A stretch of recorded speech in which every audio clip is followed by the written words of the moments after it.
दोस्तों, जैसा कि हम सभी जानते हैं कि हम लोग कृष्ण राधा ना कहकर सदैव राधा कृष्ण ही कहते हैं, यानी कृष्ण से पहले राधा का नाम लिया जाता है। इसके पीछे एक बड़ा रहस्य छुपा हुआ है जिसका जिक्र स्वयं भगवान कृष्ण ने किया है। श्री कृष्ण कहते हैं, जो व्यक्ति राधा का नाम नहीं लेता, सिर्फ कृष्ण कृष्ण रटता रहता है, वह उसी प्रकार अपना समय नष्ट करता है जैसे कोई व्यक्ति रेत पर बैठकर मछली पकड़ने की कोशिश करता हो।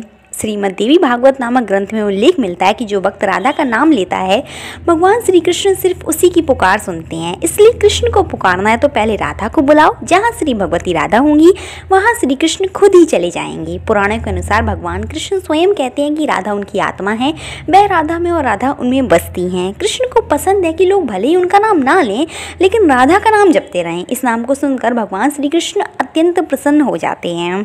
इसके संबंध में कथा भी है कि व्यास मुनि के पुत्र सुखदेव जी तोता बनकर राधा जी के महल में रहने लगे। सुखदेव जी हमेशा राधा राधा रटा करते थे। एक दिन राधा ने सुखदेव जी से कहा कि अब से आप सिर्फ कृष्ण कृष्ण नाम जपा करो। सुखदेव जी ऐसा ही करने लगे। इन्हें देखकर दूसरे तोते भी कृष्ण कृष्ण बोलने लगे। राधा की सखी सहेलियों पर भी कृष्ण नाम का असर होने लगा। पूरा नगर कृष्णमय हो गया, कोई राधा का नाम ही नहीं लेता था। एक दिन भगवान कृष्ण उदास भाव से राधा से मिलने जा रहे थे। रास्ते में नारद जी मिले और भगवान कृष्ण के उदास चेहरे को देखकर पूछा कि प्रभु आप उदास क्यों हैं?